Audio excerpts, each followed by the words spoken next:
So, walking with the beautiful dogs again, Zena and Alvin, along the Boiling River in the afternoon, beautiful afternoon.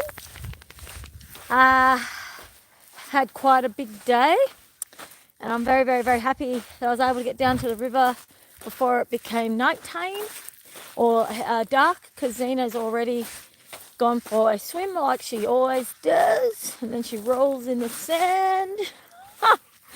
All the dirt, all the mud. This is what they do. They roll.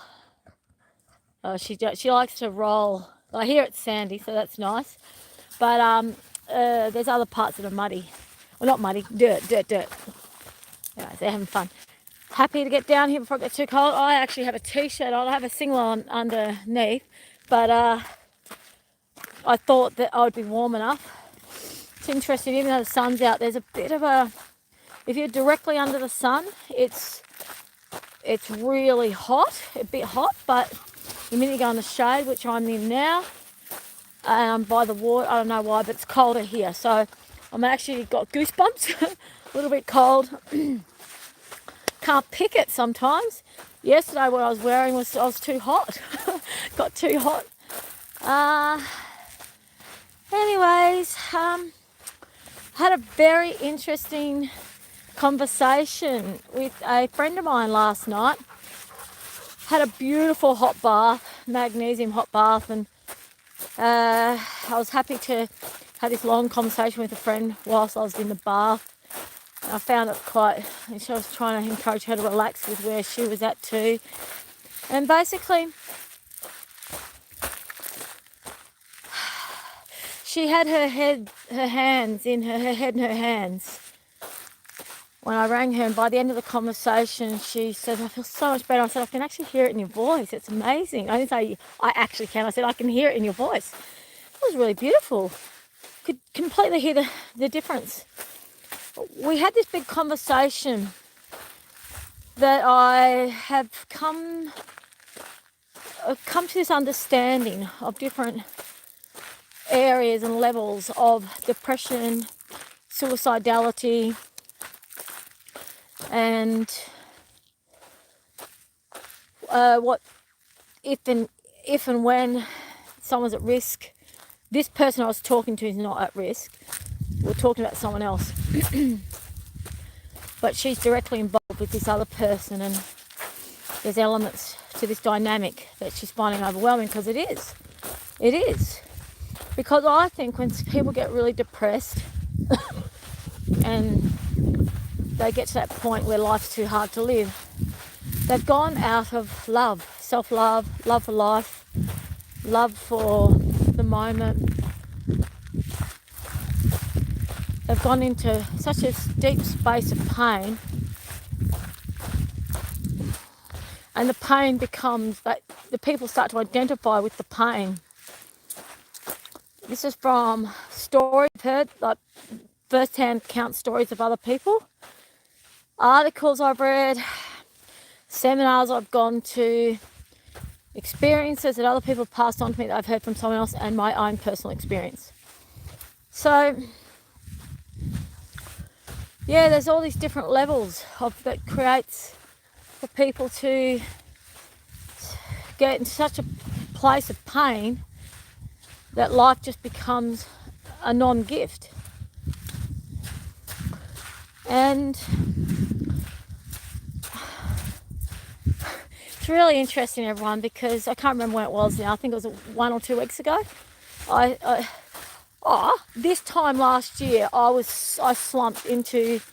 This was this time last year that I started slumping into the biggest depths of non-self-love I've possibly ever been in my whole life. And the comparison this year now, where I am now, to this time last year. So this time last year, I literally felt so isolated, so alone, felt like I was going insane with despair. I felt so lost.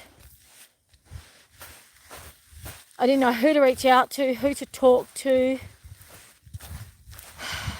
I didn't know where to get support from. I felt like everything in my life was just falling apart. Nothing made sense.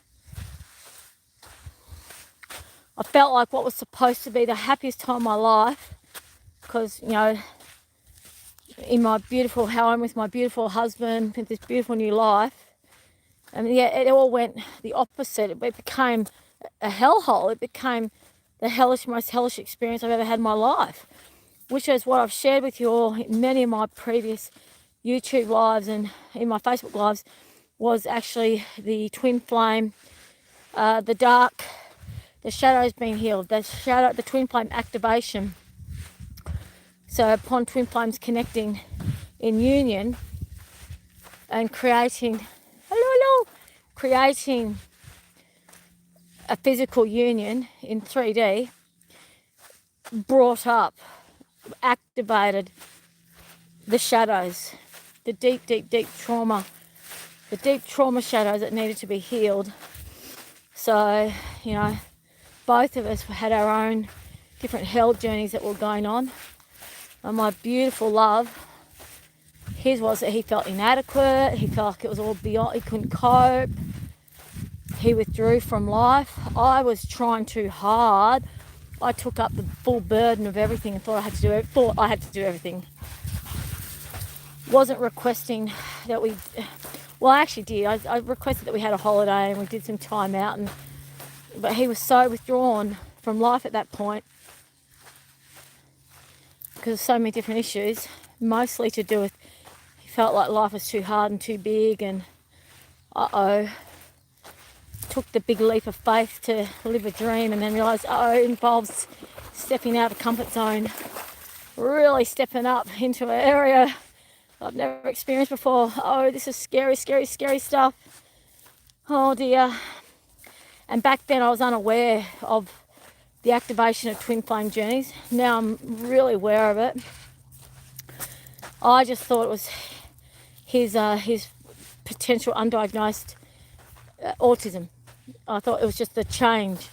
Everything was too big. The changes were too much, and there was a time of transition that needed to happen. And there was a lot of stuff happening in the world this time last year, and my love and I were having a lot of financial issues. Like, we were really poor.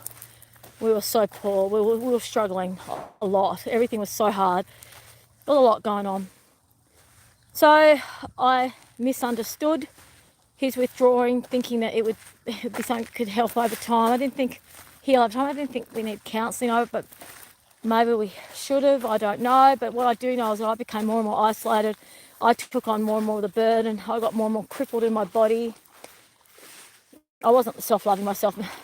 Self-love and love went sort of out the window, really, for a while there. It was one of the most tragic scenarios that could ever occur when two people bravely take a leap of faith. But I've learned, as I've shared with you all heaps of times, it is actually part of the healing process.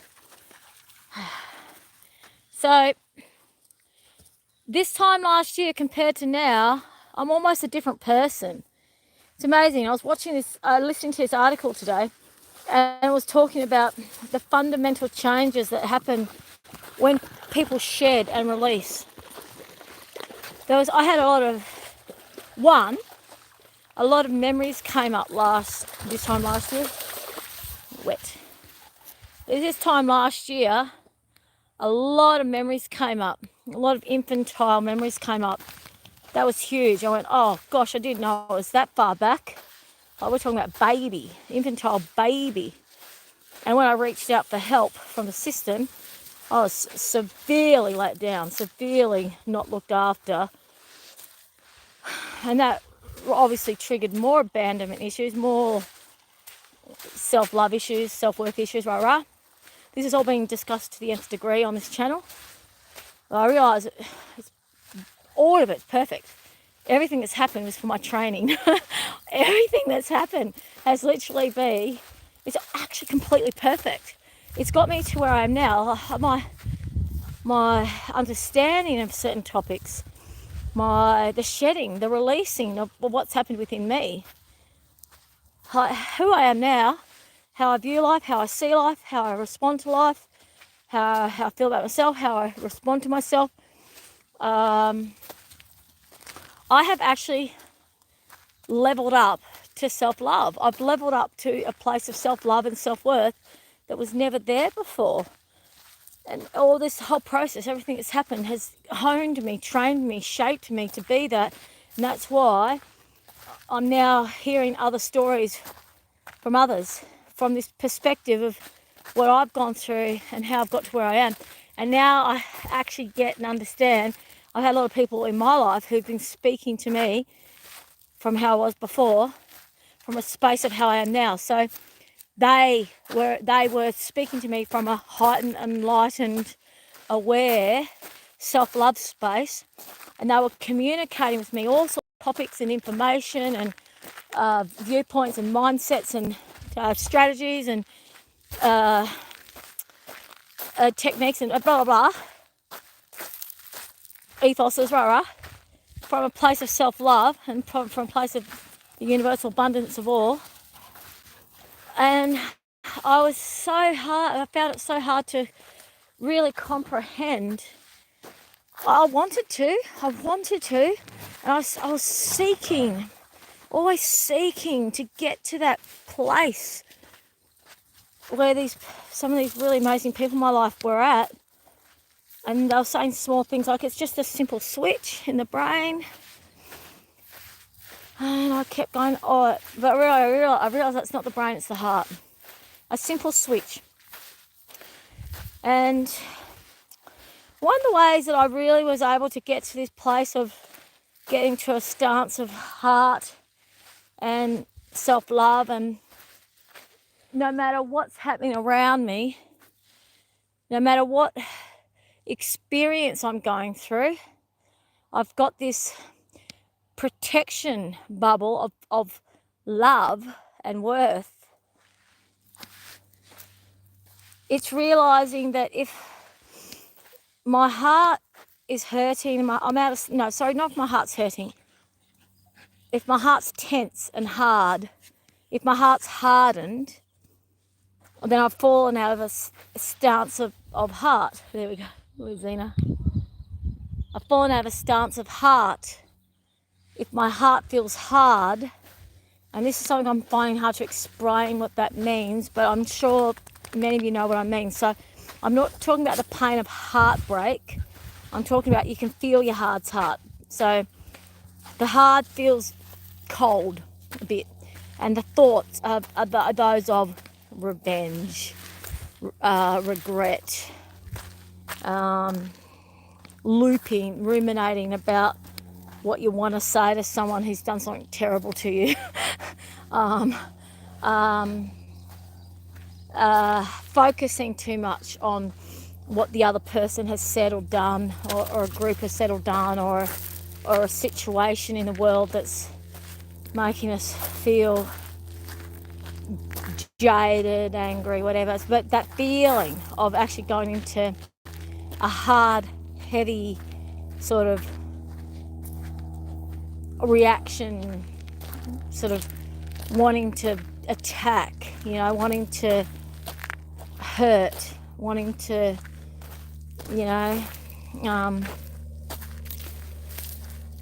fight from a real sort of raw space. That, I believe, is the heart has gone hard. And there is a space where, as warriors, we protect our tribe and we protect our children. And there's a warrior time where we have to fight for survival. And I know that can be done. The adrenaline's all up and running and the heart changes. So I know that the heart, when we talk about a heart hardening, I think if someone's fighting for their life, that's different. When someone shuts their heart down because they let their mind tell their heart to shut down, this is what I firmly believe is what creates people to completely go off kilter and slip into that world of fear and that world of what can lead to self-harm or depression, anxiety, limiting, blocking possibilities. saying no when we want to say yes, saying yes when we mean no, like not honouring ourselves. Like that heart being hardened space, I believe occurs when we let the mind dominate. So we've gone into a space of the mind is the driver, the mind is the controller, and the mind's thinking, evaluating, being logical, assessing, and then often coming from a preconditioned familiar narrative, or like it's just such a ridiculous thing of how we can really hold ourselves back into that place of fear and that place of the burden of the mind, the beautiful dogs, the burden of allowing the mind to roll around and cause all this discordance and chaos. But then we actually get out of the mind and go into the heart, actually feel the heart, and the heart often will be feeling pain. So if we're in the heart stance, often there's pain. And this is what a lot of people are trying to avoid. They're trying to avoid the pain in their heart. But by going to the heart space, that heart stance, that's where the love shines through for ourselves and others, the world. It's in that heart space that the godly, divinely guided action gets created from. The heart space. And the heart might be feeling fear or worry or sadness or grief or trepidation, but it's an authentic, true feeling, and that's the truth of the situation.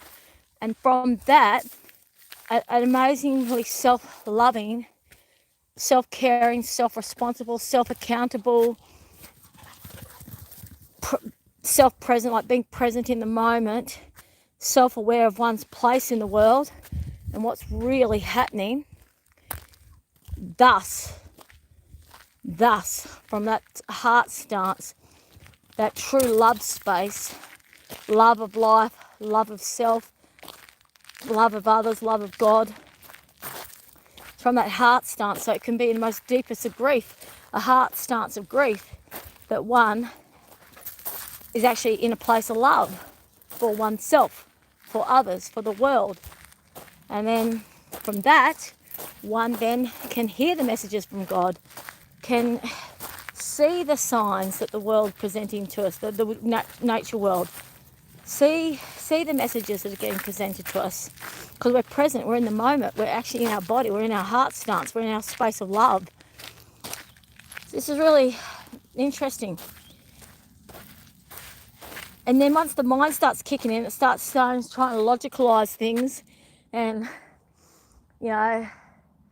come up with some theories or come up with a plan. Then we're going to do mode, then we're going to orchestrate mode rather than just being in the flow mode.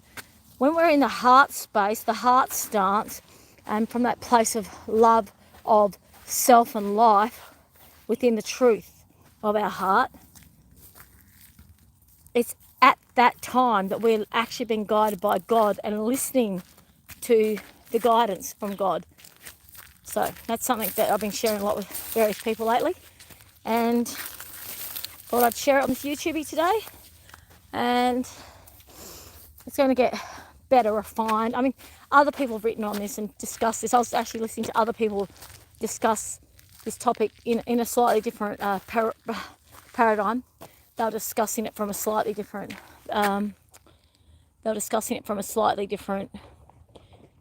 Topic point.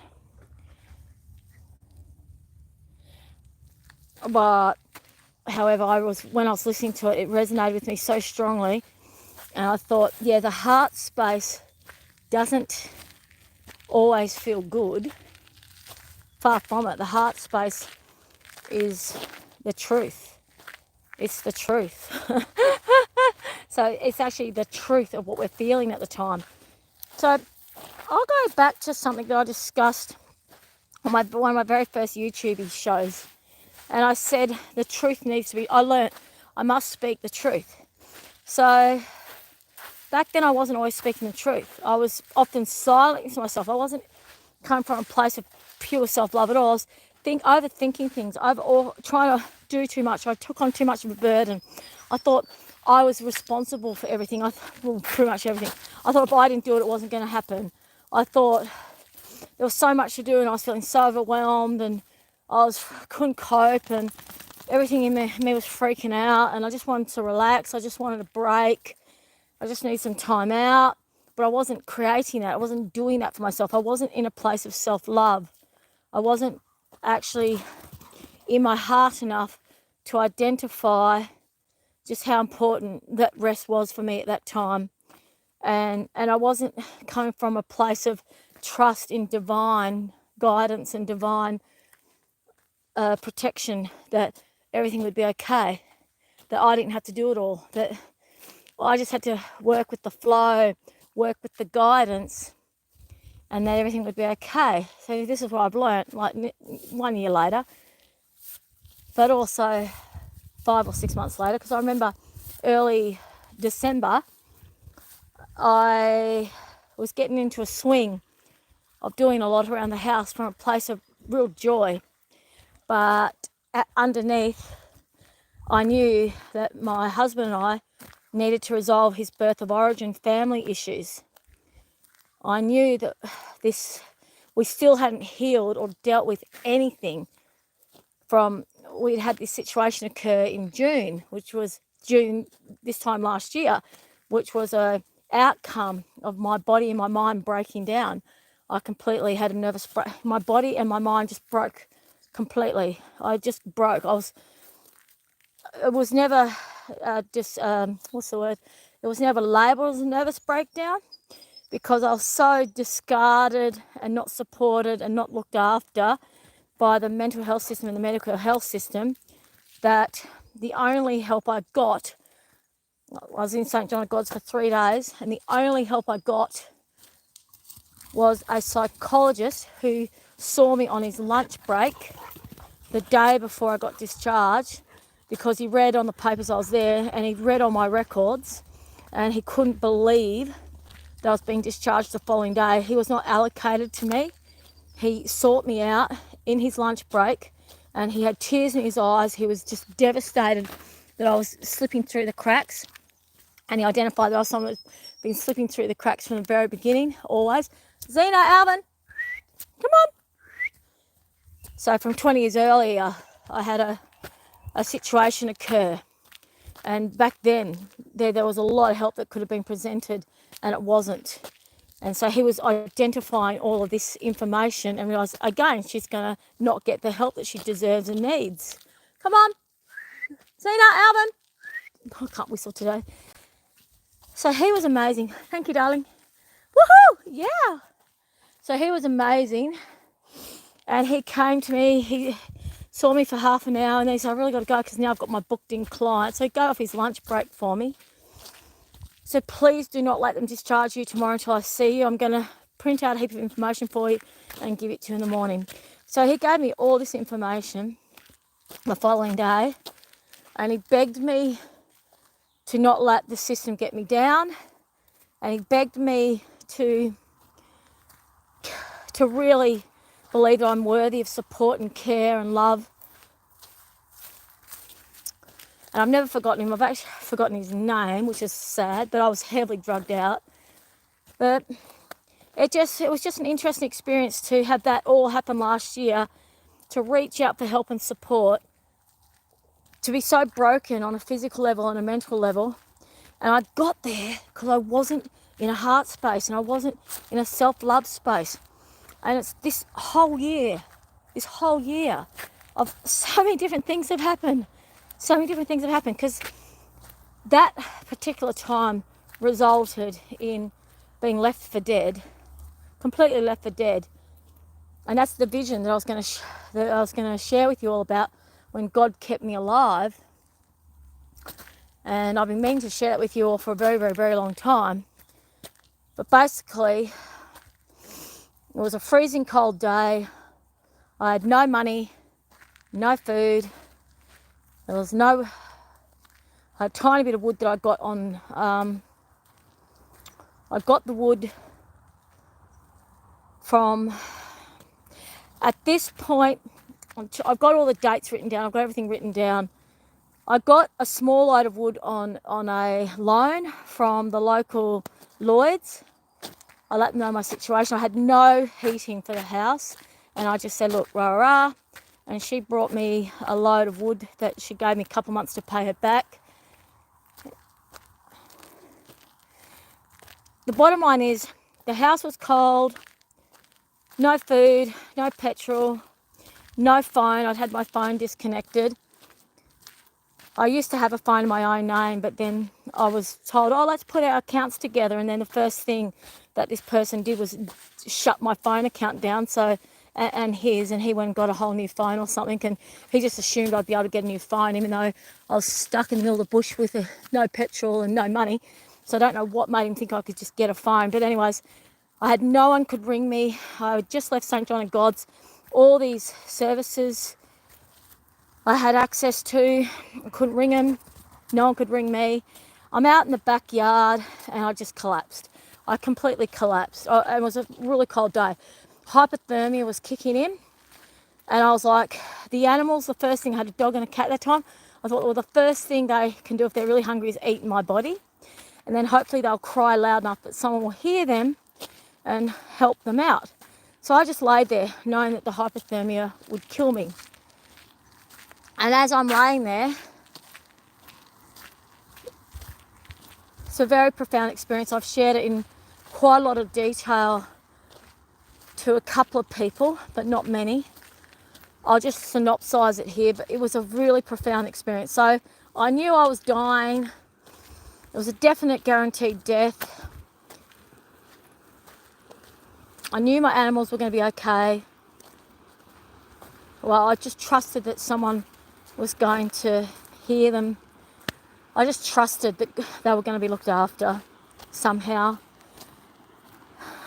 And then all of a sudden this warmth just covered me, like a doona cover. And it was the most tinkly feeling throughout my body saying, you're loved, I love you.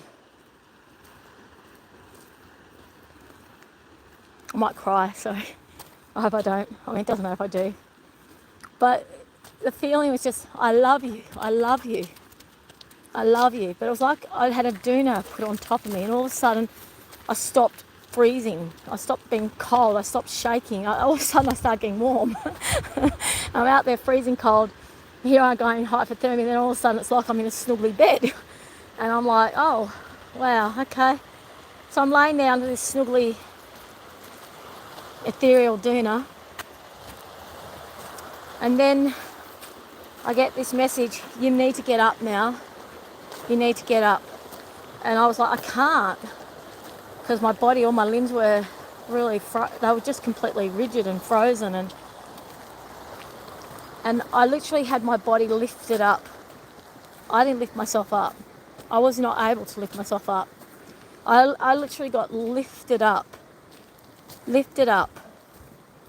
with the arms and angels of God. Lifted up.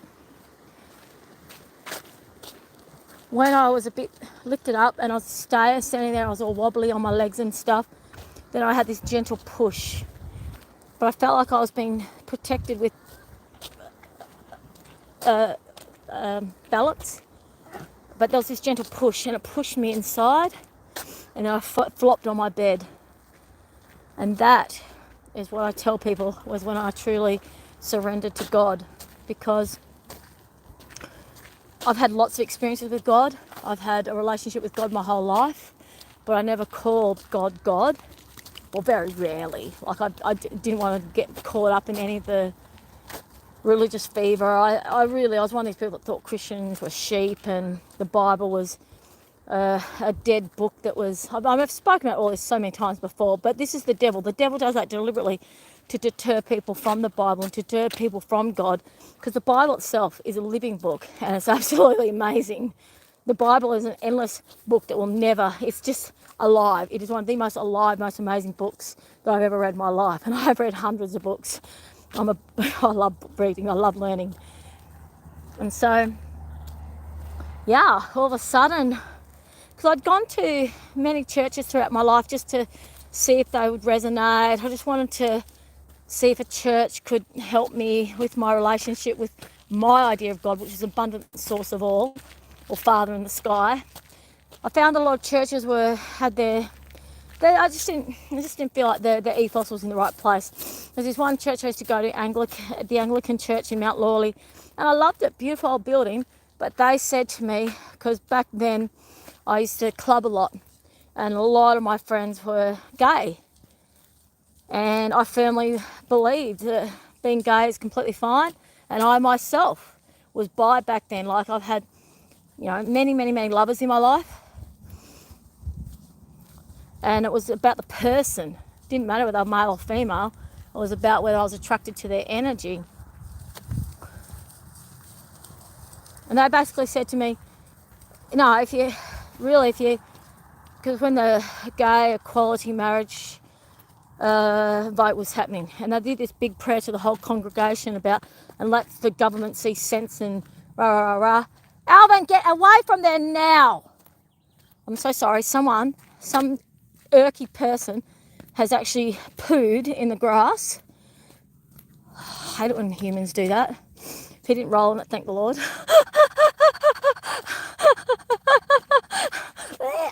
Anyways. So, yeah, and then they said to me, no, if you think that being gay is okay, you can't come to this church, basically. I'm like, wow. And the church I go to, Bridgeley, I went there a few times before God covered me with his beautiful wings. And I love the church. My husband and I went there for Christmas, not this year, but the year before. Brilliant congregation, brilliant, beautiful people. I was going there every now and again. I should have kept it going every Sunday, but I just didn't. We didn't have the discipline. But after this day of being picked up by God, pushed into my room, sleeping, can't remember if it was that day or the following day, but I'm pretty sure it was the same day, I got pushed to walk out the house, walk down to the church and walk into the church. I was just walking aimlessly around Northam. I was so lost. I was so out of my self-love space and so out of my heart space. And I was just walking, and then I got pushed to walk into Bridgeley. And then that day I said, I need to speak to someone now. And one of the beautiful clergies, or I don't know what to say, sorry, but the assistant pastor, not the main one, but the backup one, there's two. He gave me 3 or 4 or 5 hours of his time. And then from that point on, then they gave me Wi-Fi access to their church. So I was able to sit out in front of the vehicle. I could park whenever I wanted to sit out in front of the church, and I could ring people by Facebook Messenger, and I could do Facebook vlogs, and I could send people messages when I was at the church. And then I realised, I can do that when I'm at Dome as well, because I didn't even click that Dome's got Wi-Fi. And then I realised, I can still contact people, because if I'm somewhere where there's Wi-Fi, then I'm okay. And then all of a sudden I was less isolated, less lonely. But I used to actually sit out in the ute. Sometimes Alvin would be in the back with me and literally do my little Facebook vlogs and all my little, the Facebook phone calls to people, and I was in connection with people, and people started to find out what was really happening in my life. And then people started coming up, like every week there'd be a couple of people coming up to stay overnight, or it was really amazing. The support really kicked in. And then I started going to church every Sunday up until my husband sidled his little way back in and didn't actually really let me know what he was doing. And he made sure that he didn't want anyone knowing. He didn't want his family knowing he was back. It was really weird the way he did it. So there was no adjustment process of, that whole breakdown. We didn't have a reconnect. We didn't have a recreate. We didn't heal anything. Everything that happened for it to get to that point was just swept under the carpet, not dealt with. It's awful. Worst thing you could ever do. And I stopped going to church, which was another worst thing I could ever do. And then when my husband went to real fear mode and had to leave to find himself again, this time, I know, with major God protection, then I started going to church every single Sunday. And that is when I realised, that time of when God completely picked me up, that was really my first time of really being able to openly accept God. It's hard to explain. I might talk about that another time. That's when I really surrendered to God, when I really knew how much God loved me and God wanted me to be alive and how worthy I was. And I think when you have an experience like that, you can never doubt God, because I was literally picked up by God. Miracle, absolute miracle. So that's one major experience I've had with God, but I've had so many, so many. Self-love, being in the heart space is something I've been sharing with everyone. And the main thing that I've been sharing with people was when we're in a deep fear space and there's no softness around it and there's no peace in that fear. If I fall into a fear space, if my heart falls into a fear space, I still feel peace around it because I know God's got me, and I still feel faith in my journey. So it's not like I'm slumping into fear. Same with grief. And I've been sharing with lots of people, if they... Zena, you okay, love? I just want to show you little Zena. I think she went in too deep and then she had to come back. Basically, I've been sharing with people about the surrender process, which I think really involves truly going to just living from the heart, which is a godly space. That's love. Heart, love, God. And then when we're in that space, we're perfectly aligned. We're perfectly aligned with our God's divine plan. Well, did you see that stick? Yeah, so I've been having these amazing conversations with people about this because the journeys I've been going through have really embedded it and embodied it into my body. Like it's in me now. It's in my body. It's in my heart. I've embodied the learning experience, and I've realised a lot of people have the experience in theory about what being in a heart space is or being in a love space is, and they still keep slipping into fear. So having lots of conversation around this a lot. It's a very interesting topic. We will continue this. I was thinking about even changing at one point I'm going to change the description on my homepage, because I realise this is definitely going to be an ongoing Christian testimony vlog site. And I realise that's exactly why God asked me to do this vlog, not blog, the live. It was actually God that said, tell the world. It was God that keeps giving me the inspiration to do these YouTubes. Alvin in. See the stick? Massive big stick. And then there's Zena. I don't know if you can see her. It's very exciting, everyone. And I keep having these amazing conversations with people. I always have. My whole life, most of my life, I've had really interesting conversations. I remember when I was really young, really enjoying talking to really old people.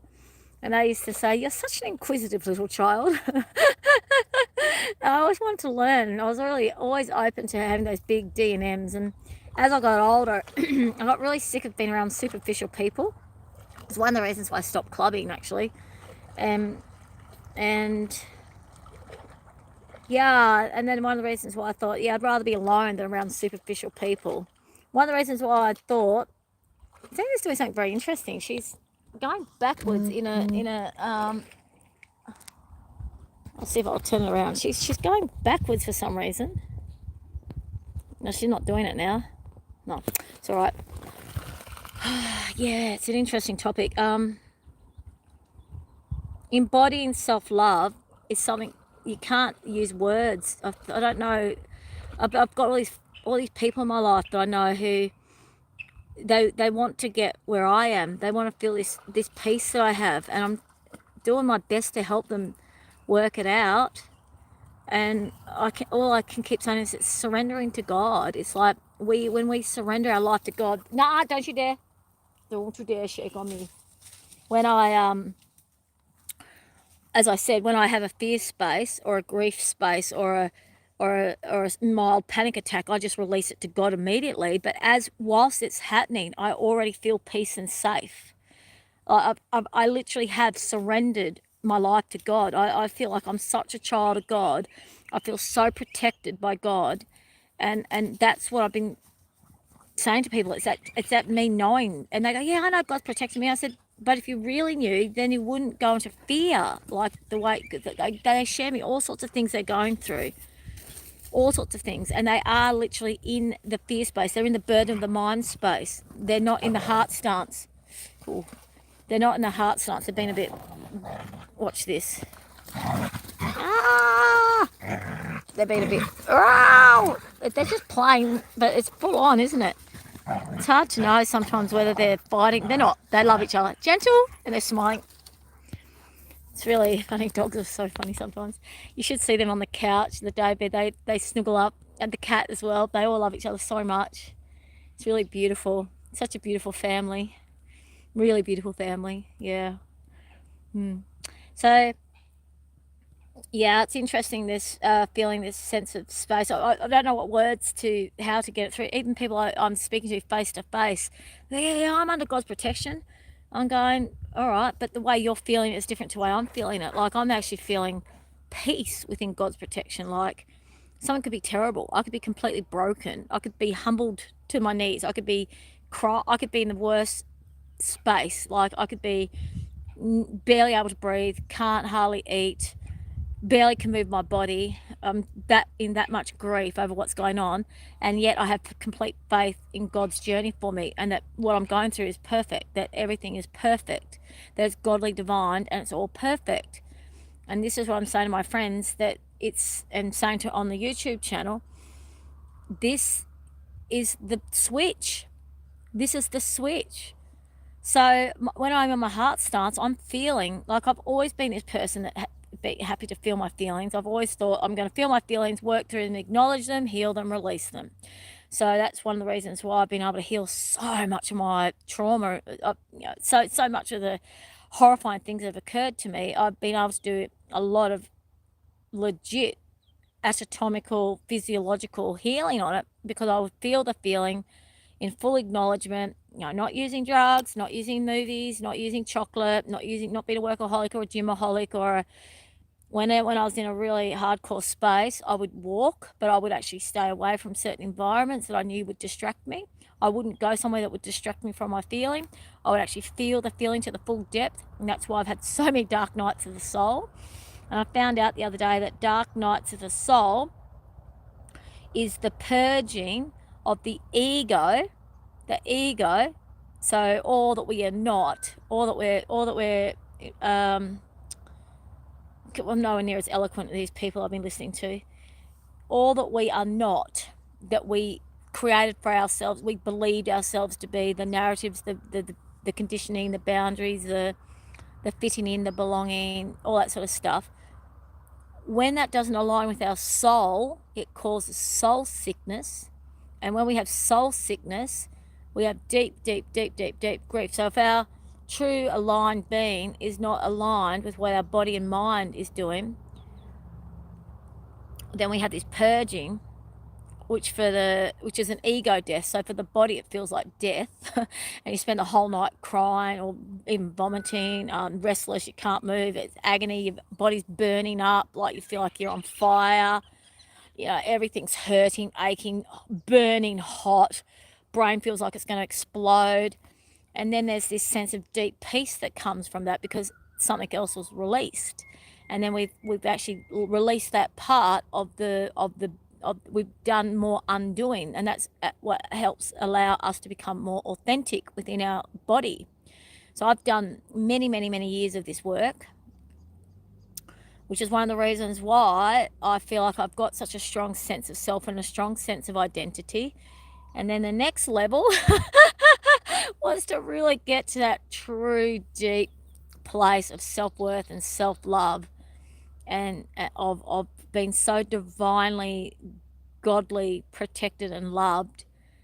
And that's basically what's been happening. This is why this whole experience of everything that my life has been these last 17 months is to get me to this place. It's divinely, it's all perfect. It's quite incredible. Been reading so much about this, like, so when we trust in divine timing, divine purpose, everything that happens is a blessing, even if it's anguishing. Like, even if it's something that feels like torture and it's torment and it doesn't make sense, and you're just like, what on earth? on an egotistical level, on a human level, none of it makes any sense. But we have to let that go. That's the burden of the mind. We let that go, and we go into the heart. Feel the feeling around it, and it might be deep despair. We don't think about it, we just feel it. And then when we feel it, we're in our space of love, self-love, and heart stance, and we're in godly divine alignment. It's just wonderful, isn't it? It's really wonderful. Anyways, I might leave it at that. Look at these beautiful, beautiful, beautiful dogs. Look at them. They've been very patient. We had a really, really big walk. Well, it wasn't really, really big. It was only an hour. But, well, actually, I might turn around again. I'll just show. Oh, Alvin, isn't this so peaceful? Isn't this just beautiful? There's little Alviny. Just stunning, isn't it? Pure heaven. Pure heaven. There's little Zena Beena. Right, so I'm going to say goodbye now, little ones. Oh, Alvin just got me with that stick. It's going to be nighttime soon. Lots of love. God's blessings to you. Alvin! Yeah, no. No, I'm getting up now. All right, that's it. Okay. Lots of love. God's bless. And yeah. Surrender to God as a child of God. Surrender to God as a child of God. Let God's peace permeate your every being, your every atom. Oh my gosh, it's just exquisite.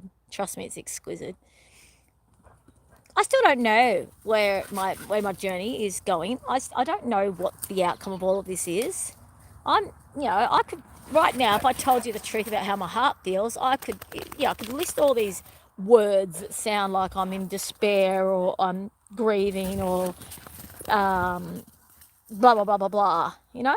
I've got a huge. I mean, I could cry in a second. I feel that much sadness about particular situations that are occurring and blocks that are happening and this and that, rah rah. But the truth of the matter is, I have full faith and full trust that God is working His wonderful miracles. All is perfect, all is divine. And I've already been shown the vision of what my future is. I've already been shown it. I got shown it so long ago. So it's all on track. And, it's like so much I wish I could share with you all. It's quite incredible. I do get, one of my friends said to me, maybe the word's impression rather than vision, because it's like a feeling that comes with like there could be colour. Sometimes it's a visual, like a movie in my brain.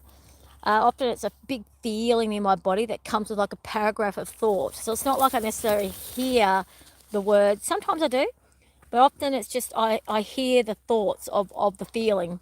And then with that, when I ask for confirmation, I get more and more impressions. What my friend said to me, it's impressions. And the impressions give me confirmation and validation, which is something I'll talk about in the future, because I've been talking to a lot of people about this, and heaps of people get impressions. It's the way that God speaks with us. It's God communicating with us. So it's quite wonderful. It's quite beautiful. All right, lots of love. God bless. God bless. Okay, keep well.